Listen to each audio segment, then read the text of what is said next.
the store, control gonna smoke. They tell me to quit, don't listen what I'm told. They help me forget that this world is so cold. I don't even know what I'm chasing no more. Tell me what I want, just keep searching on. It's never enough, cup after cup, blunt after blunt. I wouldn't get one if I could find a flaw. In the car.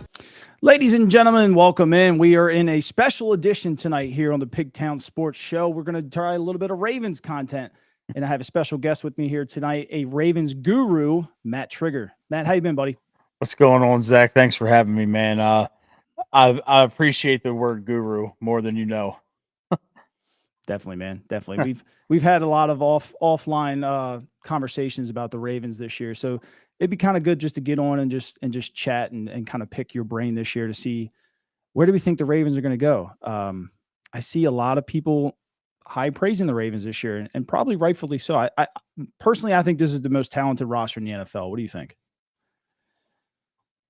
When you look at it on paper, top to bottom, just the amount of solid players and the depth, yes, I believe that this might be the best overall constructed roster in the league. And when you look at the last 2 years, the 23 roster, which a lot of people thought might have been the best Ravens roster of all time, even though they didn't win the Super Bowl.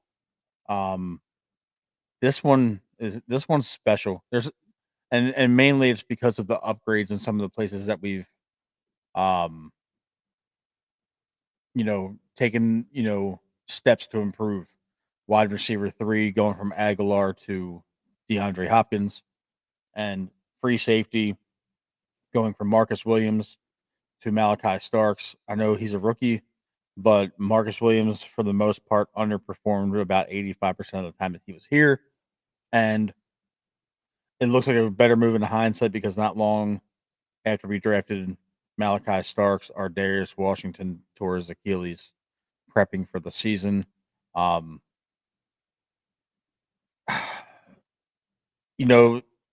It's crazy because you think about this team that they've built for the better part of the last 3 seasons. They've won 27 regular season games out of a possible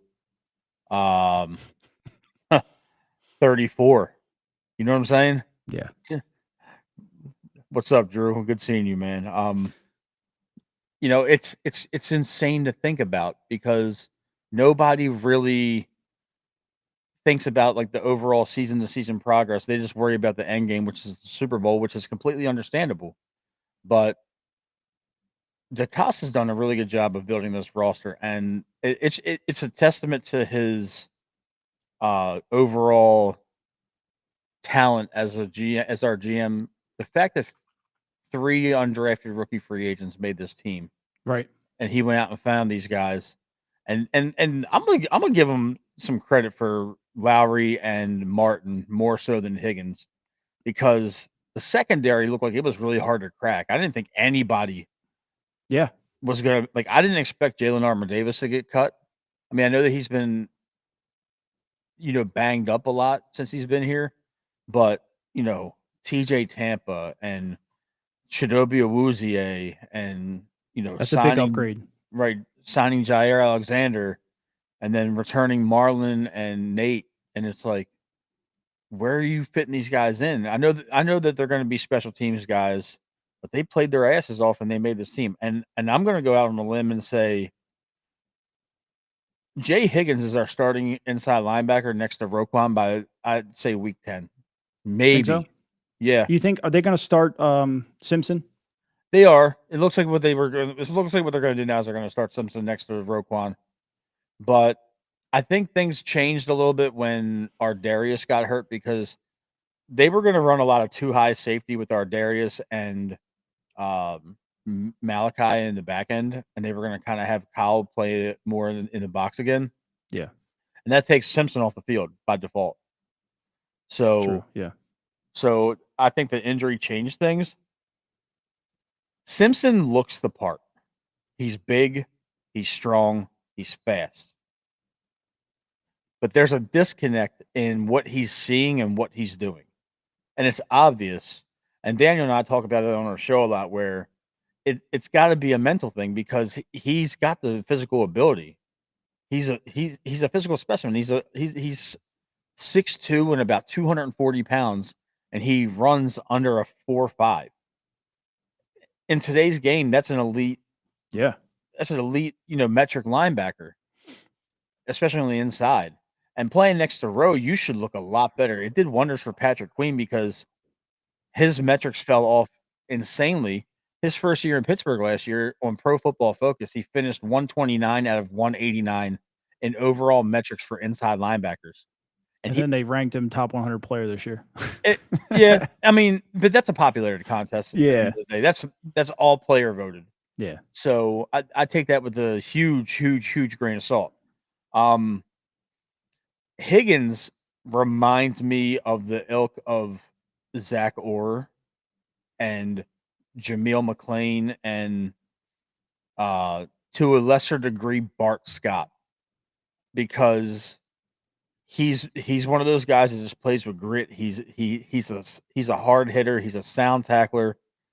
The only thing that you have to worry about now is that he's going to be seeing other teams' ones because he's going to get in that linebacker rotation, and he's still got to compete with Teddy Buchanan, who, in all fairness, I wasn't a fan of the Buchanan pick, but he's looked good in preseason. He can play all four phases of specials, and he's a pretty decent cover linebacker. I didn't really know much about him when we drafted him, but I did my due diligence, and that's good. We got a good inside linebacker room. I haven't really said that a lot lately the last couple of years, other than the that year and a half where Queen and Roquan were together. Yep. It's crazy to think that the back seven or the back eight, however you want to put it, could arguably be the best in football. And I'm not saying that because I'm a diehard Ravens guy, but they're good. It's hard to find others that are better. You look around the league right now, you can't show me a better secondary. There's 5 first-round draft picks in the secondary. Yeah. That's insane. Yep. And Pro Bowlers that are your 3 and 4. Right. You got 3, 4, and 5 are your Pro Bowlers. Yeah. It's Awuzie is your dime back. Yeah. That's absurd because he started in Cincinnati and he started in Dallas. I know injuries caught up to him, but you're looking at this now where Awuzie isn't going to have to cover anybody's 1, 2, or 3. Right. So now you got a halfway decent cornerback who's not going to have to be on the field for 70, 80 snaps a game. And you're going to less is more for these guys, especially with Jair as well. You know what I see a lot of this year? And because of the depth and talent that they have in the back end, is going to be a lot more corner blitzes from Marlon. He's going to slide right back to what made him an all-pro. Yep. The slot cornerback, he's going to be blitzing off the edge. Orr's definitely going to ramp up the pressure. We've been one of the best overall teams in terms of creating sacks the last 3 years. And since Orr almost took over, yeah. Yeah, since Orr pretty much, came into the fold. Even when, he wasn't the defensive coordinator, when it was still McDonald. And to be fair, once he kind of made some midseason adjustments, they were the best defense in football for the second half of last year. Once they bench Marcus Williams. Yeah. I struggle because for years, the Ravens have been chasing the ghost of Ed Reed. Yeah. And I'm going to elaborate for the people that are watching, because Ed Reed gave us a solid decade of all-pro Hall of Fame level play at free safety. Even a 50% Ed Reed is better than 90% of starting free safeties in the NFL during his time period. Yep. So then in the successors to Reed have been Eric Weddle, who was on the twilight of his career. He gave us a couple good seasons, but they put a lot of money into Weddle. They drafted Elam. They put a lot of money into Earl Thomas, and then turned right around and put a lot of money into Marcus Williams. I did the numbers not long ago on one of our shows, and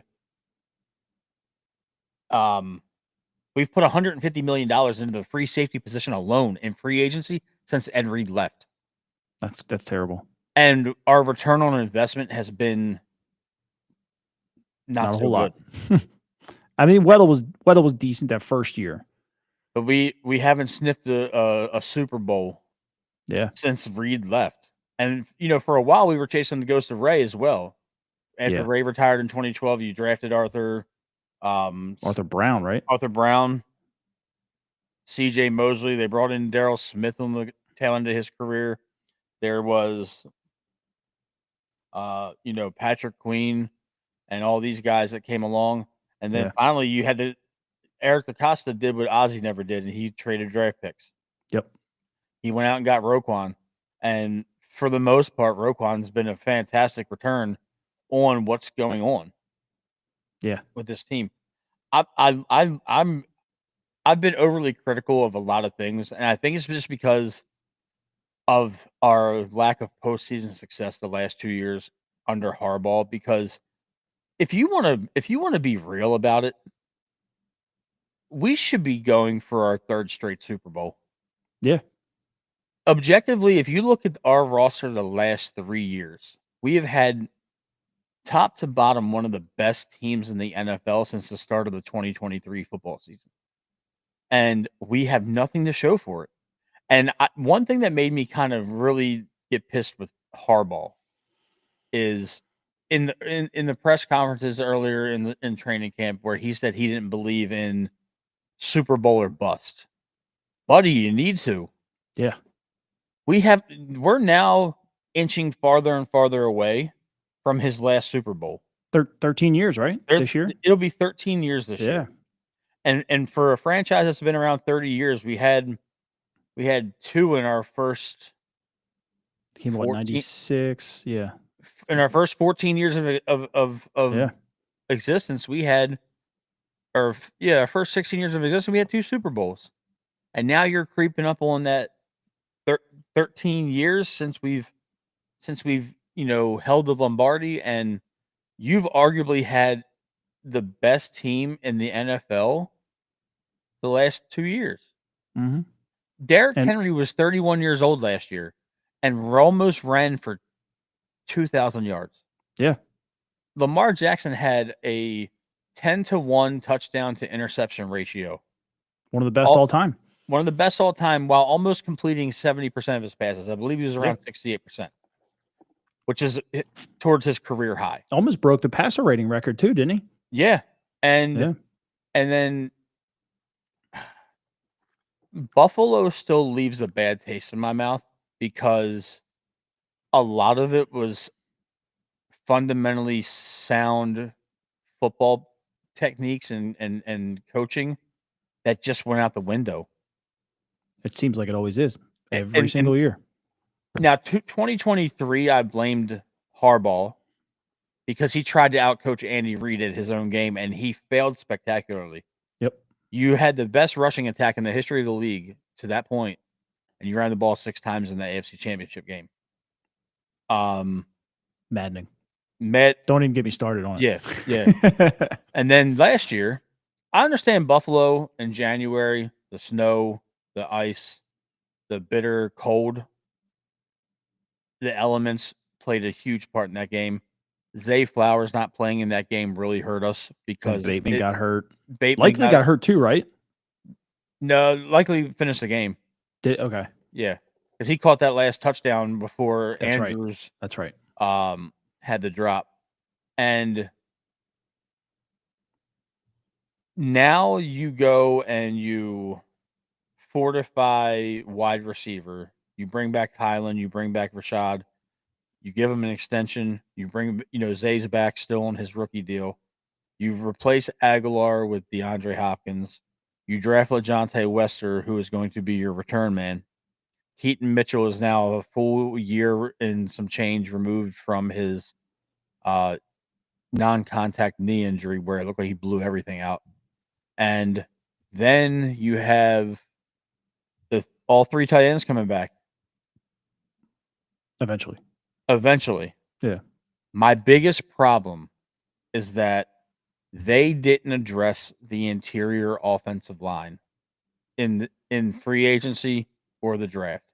They That's what drafted Emory Jones. I'm sorry, go ahead. that's what makes me severely dislike John Harbaugh. Like when he gets so focused on one guy, it's nothing else matters. And there's something that he loves about Falalele, and it drives me nuts about Harbaugh. Like everyone else can see it. Everyone else posts the videos and how he struggles and his stats, and that's our guy, right? And they're gonna he's gonna prove everybody right until he becomes an NFL player. And it's just like, why? Like, It's almost like he's insulting our intelligence yeah, because it's a very, very passive aggressive way that Billick handled things head on when he got bowler. questioned in the the Super Bowl media weekend. They said, they asked him about Ray Lewis in the whole trial, and when Billick pretty much just said, "I'm standing up here, I have the authority to speak on it, and that's why you're down there," kind of situation. He was direct about his antics. He disguised nothing. Harbaugh's very passive aggressive when it comes to dealing with the media and talking to us, and it's tiresome at best. But not addressing guard. Zeitler was a free agent. You could have brought him back for a final run. He goes to Tennessee.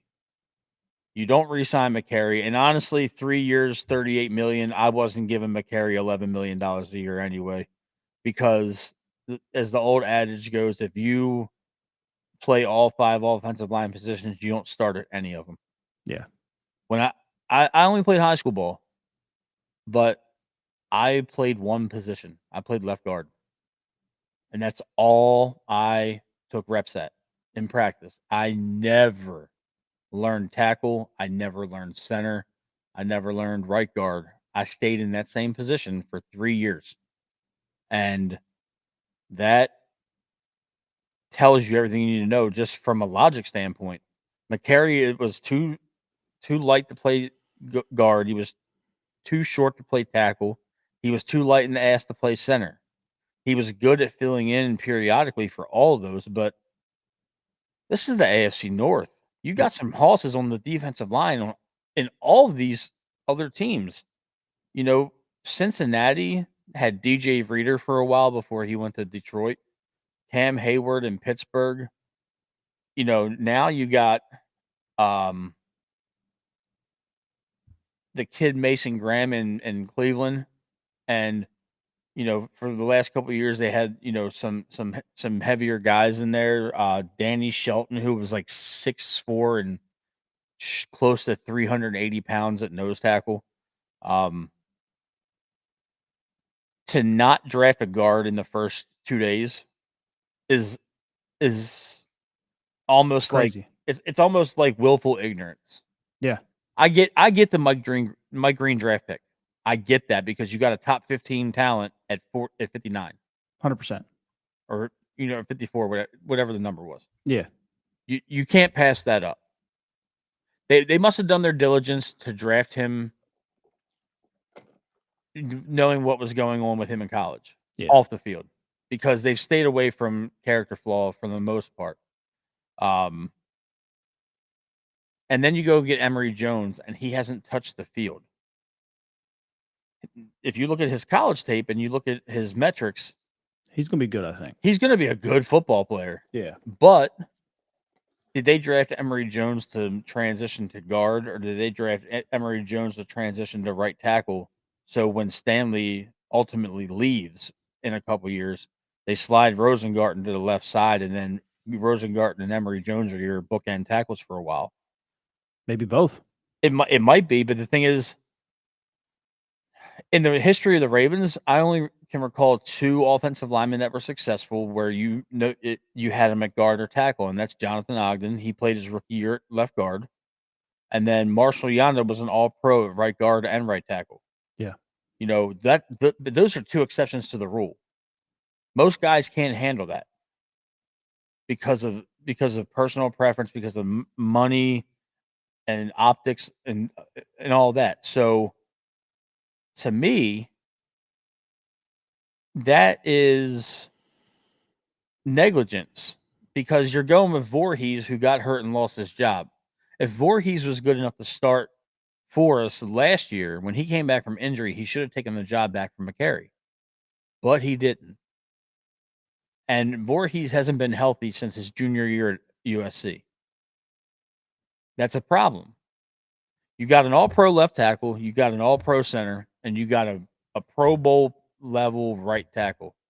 And then you look at Daniel Faalele, where they tried to sell us the dream that he was having a great camp, and then you go into the second game and he's getting bulldozed by guys that are driving for Amazon right now. Yeah. And Yep. it's not just like, oh, it was a one-off. He's 6'8" and 370 pounds. And he's getting pushed into the backfield by guys that he has 7 inches in height and about 70 pounds on. And I know size isn't everything because it's about leverage and it's about technique in the trenches. But you're selling us that Faalele is going to be a productive right guard. You have a $55 million quarterback and you have a $15 million running back. So you got $70 million behind those guys on loan. And you didn't do shit to improve it. You didn't even bring in competition. Yep. And that's what drives me nuts. Like, to me, I think that's a hardball thing because, I like my guys. Or I don't think it was we didn't have enough money because Eric finds a way to have money. He always has. Whether that be extending somebody else or restructuring or something, he's always found a way. Yep. Or trading for someone. Like you said, they didn't even try. Like that.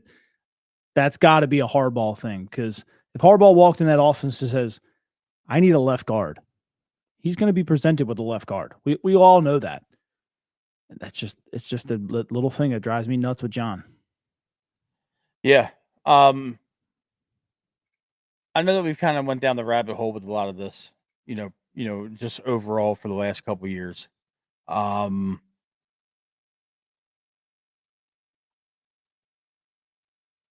You're putting a lot on this on those two guys to protect Lamar Jackson. Now, you can't expect Lamar to be Houdini forever. Nope. He's entering his age 28 year. He's now an 8-year pro. That's tough. Yeah. I mean, it's going to wear on him eventually. Or eventually he slows down and, that stiff arm on Trey Hendrickson, that doesn't happen anymore. Or Sam Hubbard, whoever it was. Yeah. Eventually he gets caught. And eventually you're there. It's a foregone conclusion. You're going to have to make Lamar Jackson the highest paid player in the NFL either now or next year. Yeah. Because he's got a $77 million cap hit next year, which is absurd. That's 25% of your cap. They're not going to do that. So you got to extend him. He deserves it. Because what is this team without him? It's maybe a 7-win five-win team, maybe 5-7-win football team. Maybe. And he's probably going to get another contract after that. If he stays relatively healthy, he could play realistically 18, 19 years. Look at Joe Flacco. He's still going in year 17 because he stayed healthy. Yep. And he only missed that one season really with the ACL. Yeah. He missed the one season with the ACL and he missed in the back. He missed half of 2018, which parlayed Lamar into the forefront. He probably honestly could have maybe came back that year, but I think it was just like, my job's on the line and I'm making this switch. Yeah. It worries me because they've invested a lot in a lot of positions. They obviously quarterback, running back. You invested a lot of money in the secondary. Yeah. You invested a lot of money on your defensive line with Madubuike. You invested $20 million. Like, if you look at it right now, you got a $20 million cornerback. You got a $30 million safety. You got a $20 million middle linebacker. You got a $25 million nose tackle. You got a $20 million left tackle. You got a $15 million tight end. a $55 million quarterback and a $15 million running back. It's a lot of money in a lot of key positions. Yep. But that's the double-edged sword to all this, is that you have to do with what you can and what you have. I think not fortifying the inside of this offensive line, you're putting a lot on Linderbaum. Yeah. And while Falele might be a good run blocker because he's just a space eater and a people mover, Lamar shouldn't have to dance and turn what should be a 3 or 5 step drop into backyard football because you can't pass block and kick step quick enough Yep. to block these guys. And Voorhees might be a good player. We don't know that yet, though. And Ben Cleveland, I'm surprised he's on this team. And then you have brought him back, right? Yeah. And then you have Joseph Noteboom, who was a swing tackle from the Rams. He's going to be the McCary of this year. And then you have Carson Vincent, the rookie. And then you took the second-year undrafted free agent center to back up Corey Bullock, to back up Linderbaum and in the inside of the guards.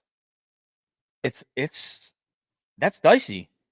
Yeah. Because the AFC North and just our schedule in general is not kind to us this year. Yeah. You know, you got Detroit in 3 weeks. Yep. Which look, I think Detroit's a good football team, but Detroit is not a team that likes to get smacked in the mouth. I'm right, but I'm looking at the guys up front. You got that kid, the dude Akil or O'Neal or something like that they just paid a couple years ago. You got DJ Reader in the middle. You got Aiden Hutchinson on the outside. Yeah. Now I know he's coming back from a pretty serious injury, but I'm just looking at the optics with that. And then we got Chris Jones, who seems to dine on the Ravens' interior offensive line. And you got the Browns in the middle of all that, who always seem to get one of us every year, one from us every year. So you can't. Every win matters right now. Yeah. I know. I hate to be like that, but every win matters. Do you think this team can chase perfection? I know the schedule's hard. Schedule's very hard. Wilcox said we were going to go undefeated last night. I said the opening week is so busy. Yeah. This is like my 6th show this week, and it's all scheduled around the opening of the season. Like, I think our floor is 13-4. Mm-hmm. And I think our ceiling is 15-2. To expect they always seem to trip up once, at least once. They lose a game they shouldn't. Right. I personally think that perfection is possible. But with the DNA of this team, regular season perfection can be possible because they seem to, when they get on a groove and they start steamrolling people. 2023 perfect example. Lamar won the MVP in a 4-game stretch. Yeah. You know, when he steamrolled San Francisco and Detroit and Miami and all those guys late in the year, that's what won him the Super Bowl or the MVP. For the psyche of this team, perfection would doom us even more in the postseason. Yeah. Because a lot more pressure. Like, it's going to sound crazy when I say this. I want the Ravens to have to play every week this year. I think that's fair. Home field advantage, look, it's still too fresh. 2023 is still too fresh for me. Yeah. Home field advantage is not something I want. In order for us to truly win and truly do what we do best, I want Lamar to slay every dragon that's stood in his way. Mm-hmm. I want Lamar to beat a combination of Burrow, Allen, and Mahomes to get to the Super Bowl. I don't and want then, and any. then beat Jalen Hurts. I don't want any excuses. Yeah, I don't think want it's to. fair. I don't want. Oh, Josh Allen didn't play you this year because they got bounced in the opening round, or they got bounced in the divisional round, or whatever. I don't want any excuses because there's no excuse this year. Yeah. They're all out. They're fresh out of excuses. Yep. Your window's now. I said it a couple years ago when, through the course of my shows. 23, 24, 25, and arguably 26 is your Super Bowl window. Because that's when you got a lot of your players on rookie contracts and they're cheap. Because now you're facing in the next couple of years, you're gonna have to pay Likely, you're gonna have to pay Zay Flowers, you're gonna have to pay Tyler Linderbaum if you choose to keep Tyler Linderbaum, which is insane if you even consider letting him walk. We struggled at center letting Ryan Jensen go. And then we luck into Linderbaum by trading Hollywood Brown to the Cardinals. So to me, the excuses stop here. Yeah. You have arguably one of the most talented rosters in football, if not the most talented roster in football. It's got to be right there with the Eagles. It's got to be. And I'm looking at I don't know if you ever use this team rankings thing. So they have Baltimore at number 2 in projected wins at 11.2, and Buffalo at number 1 at 11.9. 81.1% playoff and 11.8% Super Bowl win, with Buffalo at leading that at 13.8%. I think we're head and shoulders better team than Buffalo. Yeah, and here's the thing that bothers me. I know the NFL has to do the rotating schedule. If you look at Buffalo's schedule, Cakewalk. 10 out of 17 games are against really bad football teams. Yeah. Compared to them. You got 2 against the Jets. You got 2 against the Patriots. You got 2 against I think the Patriots are going to be pretty the good this year. Yeah, so do I, but I'm saying you got 2 against the Dolphins. Yeah. The Dolphins are always trash. The Dolphins struggle every single year. Yeah. So that's probably 2 right there off the bat. You're going to get 2 against the Jets. So they got one hard game against us, right? So if they go 0-1, they get the Jets in Miami, and then the Saints, and then New England, and then Atlanta, and then Carolina. So they could legitimately go 6-1 in the first 7 weeks. in the first 7 weeks, and then play Kansas City. You go maybe 6-2, and then you get Miami. That's 7-2. Tampa, I think Tampa would beat them. Even though it's at home, I think Tampa beats them. We'll say 7-3. Houston 8-3. Pittsburgh 9-3. Cincinnati 10-3. New England 11-3. Cleveland 12-3. Philadelphia 12-4. Jets 13-4. Yeah. Cakewalk. And they get Philly at home, Cincinnati at home, Kansas City at home, and Baltimore at home. Thanks, Yeah. NFL. Yeah. If the AFC doesn't run through Buffalo, that's a problem, in my opinion. I wanted to run through Buffalo. Me too. Because I'm kind of tired of their fans. We're a lot alike. I'll tell you this. I've been pissing Buffalo fans off for about 2 weeks now. It's fun because, I've man, they have I've gotten a couple syndromes. of like some pretty nasty threats about who I am, and obviously it goes without saying it's all internet trash talk because all those fans would never say that stuff to me standing in front of me. No. And I can say that with a hell of a lot of confidence. Not to be cocky, but that's we just, I mean, it's just NFL people. I mean, Yeah. internet people.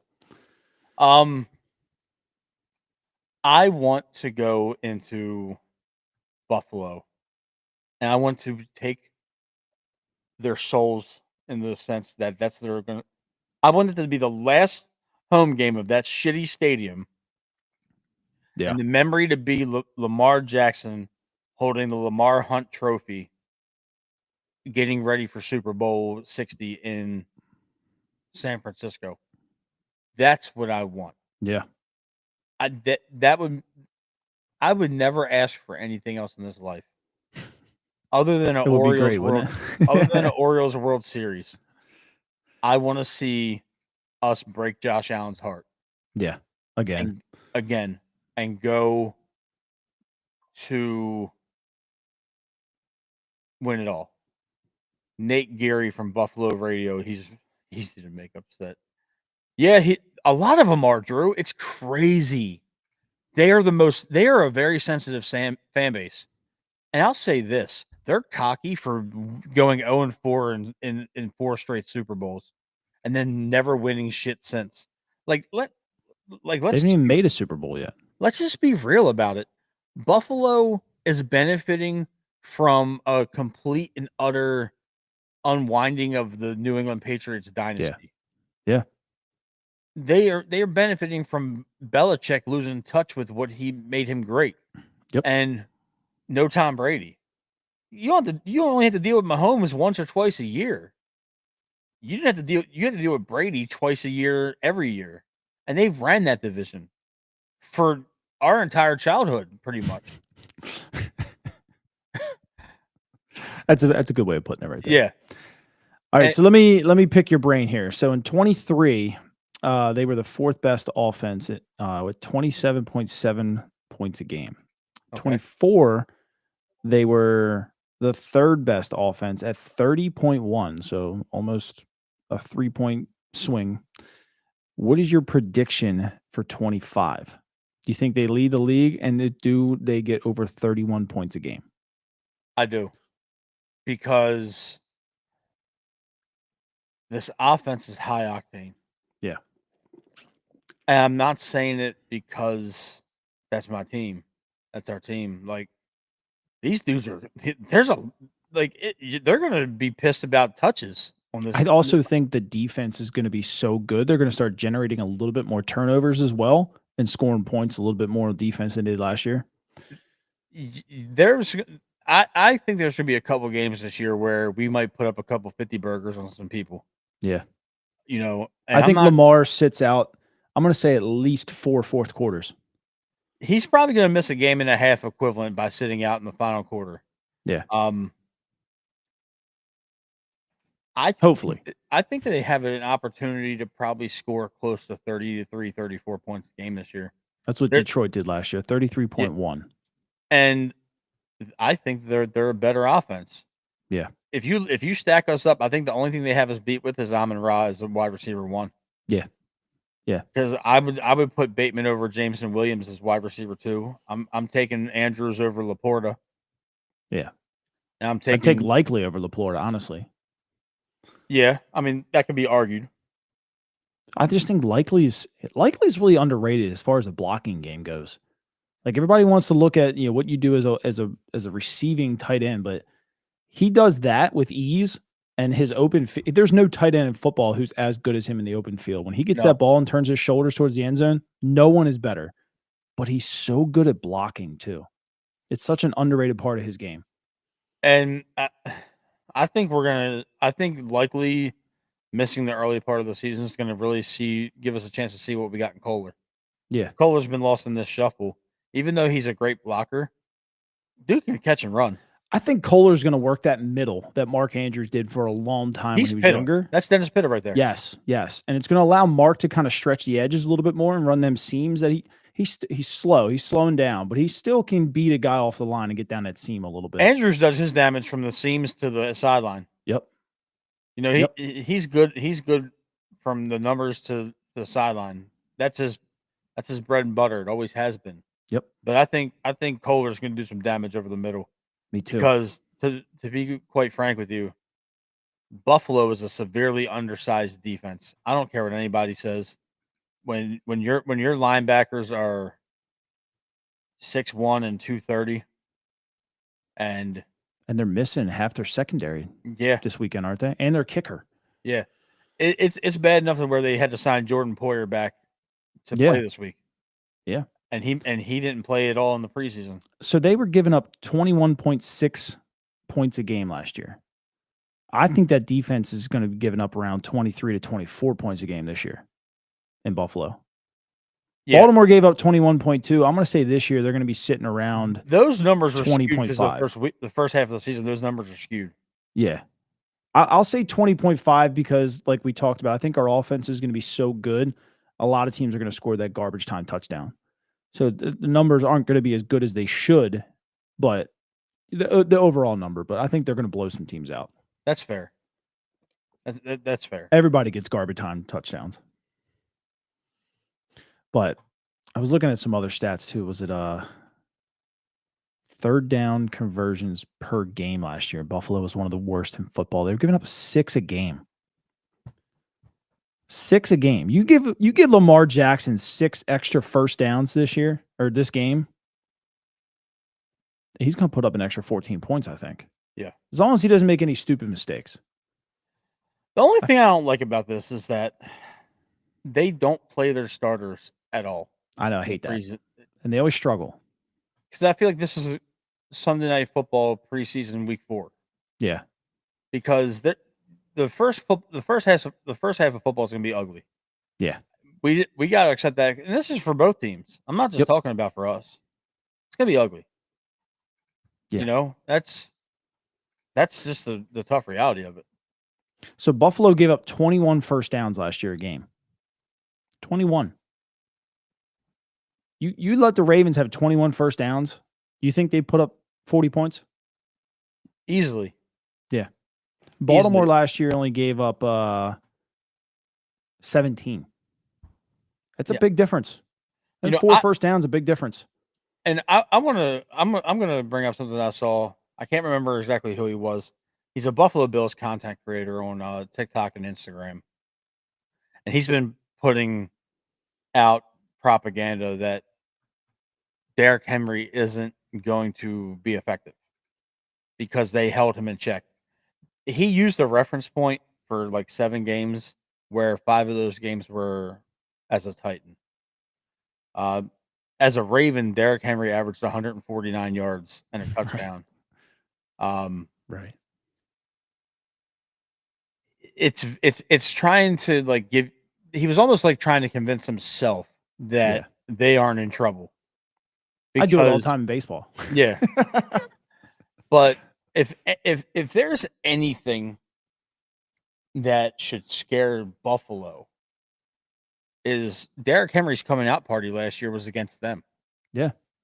His I'm here as a Raven, 199 yard performance. Those dudes didn't even want to attempt to touch him. I've seen a lot of guys saying that all the Ravens' losses last year, Henry didn't have 100 yards. I don't think Henry needs to have 100 yards to be effective in this game. Like, if you want to key on Derrick Henry, be my guest, because 1, we actually have a wide receiver core this game. And for 2, it's not 20 degrees. So pick your poison. Yeah. Because there are going to be a lot of guys open. Here's an interesting stat that I looked up earlier to kind of put in perspective what Derrick Henry's capable of doing. When his last year in Tennessee, his yards before contact were negative. He was getting hit in the backfield almost every single carry, which is absurd. That just tells you how bad the Titans' offensive line was, and their team was to where they were stacking the box with 8 or 9 guys. Yeah. Derrick Henry's first year in Baltimore, part of it's a better offensive line, part of it is the Lamar Jackson effect. He averaged 3.8 yards rushing before contact. Mm-hmm. So you're saying that Derrick Henry, who lines up a little bit deeper than your more traditional running backs, has about a 10-yard head start full of steam, and then he's running an extra 4 yards before he's even touched. And his acceleration is to where he runs just shy of 22 miles an hour. Yeah. That is a dangerous, and he is 6'2", 6'3", and they list him at 240, but Derrick Henry's probably closer to 260. I'd say 275 probably. Yeah. That's a massive man. And for him to run the way he does, that's scary. Yeah. So Buffalo, I know they got Milano back this year. Cool. I know they signed Joey Bosa. Cool. I know that Ed Oliver's healthy again, but at the end of the day, it's the same. 4 out of the 5 offensive linemen are the same. Joey Bosa is going to be hurt by the third quarter. I don't even care. Right. I don't care because our tackles are above average. Yeah, at worst. Rosengarten's probably going to be a Pro Bowler this year. I think they both are. Yeah. Um. Yeah. So it's interesting how a lot of these analysts and a lot of these content creators have been kind of cherry picking and skewing certain stats. Yeah. Like you're talking about Derrick Henry on the Titans as opposed to Derrick Henry with Lamar Jackson standing next to him. Right. Who was his quarterback over there? Brian Tannehill. Yeah. Yeah. I mean, he could run a little bit, but he's not Lamar Jackson. No, he's one of one. He's slower than like Pat Mahomes. Yeah, he's one of one. Right. It's a big difference in. Yeah. I mean, look, I understand it because I do it with the Orioles fans. Sometimes you just try to talk yourself into it. I get it, but yeah, man. I'm excited. I think the Ravens, as much as I don't like John Harbaugh, I'm going to try and look past it. I complain about him to my neighbors all the time just to be funny, but I do think this is a 14-win team. But I'm going to be pretty aggressive about it. They are going to slip up. They always do, which is so funny because we get so mad when they lose one game. I don't get mad at losing. Yeah. I get It's mad just at how we lose. Yeah. Yeah. Because it's always something dumb. It's always either a lack of focus. Yep. Or fundamentals. And those are coaching issues. Yep. Because toe to toe, we have all pros at worst Pro Bowlers at almost every single position on offense and defense. Exactly. And then you lose the guys that are probably not even going to play in the NFL for 2 years. And it's just dumb stuff. It is. Or, just a dumb turnover late, whether that be a fumble or an interception or just something dumb. Yeah. But I don't know. All right, Matt, go ahead and give yourself a plug here. Where can people find you? Wow. Okay. Wow. Okay. Cool. For everybody watching, I know. Thank you again for doing this and letting me stream on our channel. It's a We Bleed Purple podcast. If you can, like and subscribe to it. Myself and retired Ravens tight end Daniel Wilcox, we do a weekly show preview and post game immediate reaction. Every single week during the year, we always have really cool guests to come on and talk football with us. A lot of his former teammates. Last year, we did our show under the Believe Network. We ventured out on our own this year, but just last year we had Todd Heap, Brandon Jacobs from the Giants, Jameel McLean, who's the director of player engagement with the Ravens, Lorenzo Neal, Matt Stover. Did I say Todd Heap? Yep. You're missing the big one though. Brian Billick, And Bart Scott, and we had Eric DaCosta. there you go. Yeah. Eric talked to us 3 nights before the Buffalo playoff game, and quick confession, that was probably the most nervous I've ever been sitting in front of this microphone. I was in a cold sweat the entire interview. I bet. And it was like the best 17 minutes, but the longest 17 minutes. Yeah, but we have a lot of special guests lined up this year to come on the show. We're trying to build our fan base. We launched the channel in April, and we're at almost 100 subscribers. YouTube's a little bit tougher to Oh crack. yeah. But we are very open and engaging with our fans that that comment on our lives, and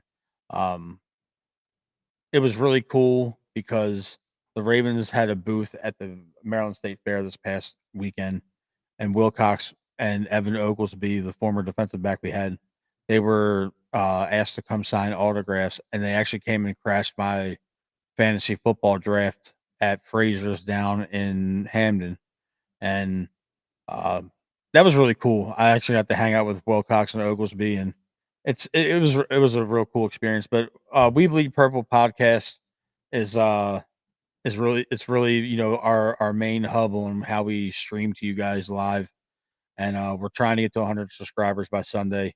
That was like our little personal goal. So if you can like and subscribe, we're also on X.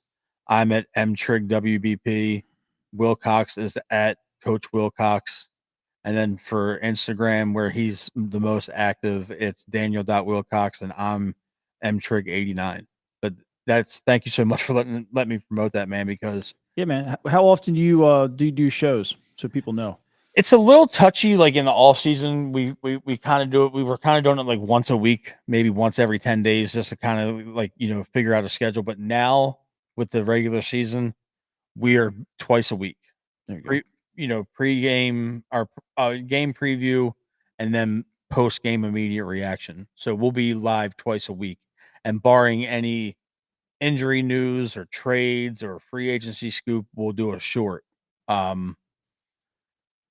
Last year we were a little bit buttoned up because we were under a network, and we weren't, we had to do 30-minute shows, and we had to no cussing and no really joking around.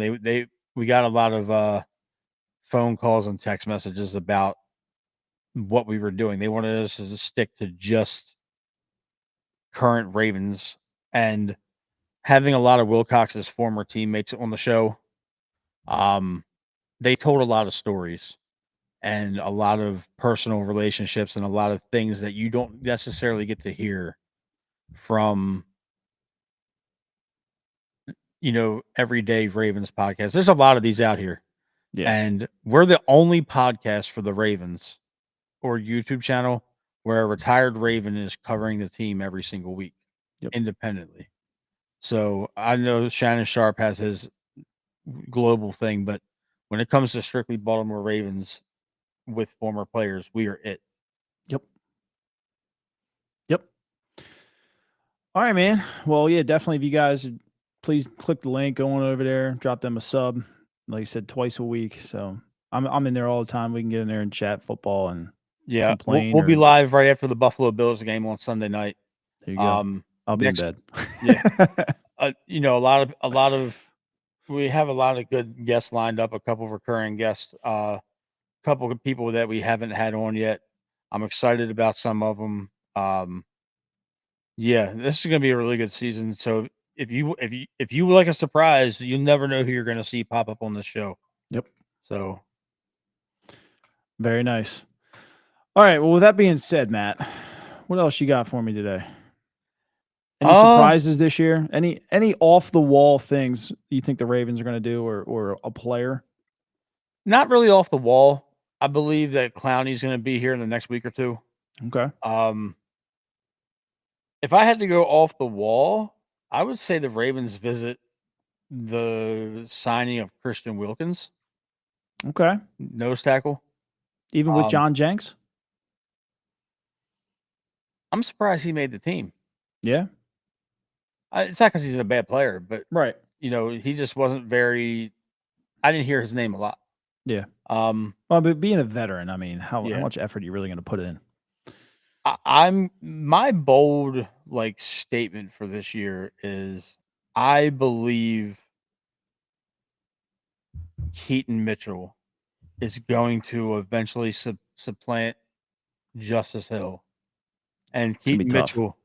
And I believe Keaton Mitchell has combined 10 touchdowns this year between return, receiving, and rushing. That'd be nice. Yeah. So that's when you're really putting up points. Yeah. I like Justice. Justice is I think Keaton's a better football player, but I tell you what, man, there's not another guy on that roster on a third down pass protection that I would like in that backfield, because that dude sticks his nose right on in there, and I love that. I mean, remember that play? I think it was week 1 last year against the Chiefs. Falele fell over, and it was just Justice Hill and Chris Jones, and then just boom, stuck him right there. Gave Lamar time to deliver that touchdown pass. Yep. Earned my respect forever after that. That's Chris Jones. That's a Hall of Famer. He just went in there and just stone cold him right into the hole. I liked it. Loved it. I don't know if Keaton has that in him. I mean, he's more of a speed guy, but we'll see. He's going to benefit from Derrick Henry leaning on teams. Yeah. And then all of a sudden you got the 5'8" back that you can't find that runs 25 miles an hour. Yeah. Yeah. Yeah, he's going to break a couple nice ones. That they're going to be a problem. Yeah. Fourth quarter where we're not taking anything away from Justice Hill, because he's pretty damn fast to break one too. But Keaton is just a whole Justice Hill's our best receiving back out of the backfield on the team. So he's going to get his touches. Yep. All right, well, that's going to wrap it up here tonight. We appreciate you all hanging in there. Again, We Bleed Purple podcast. Go on over there, drop them a follow and a sub, and we'll catch you guys later.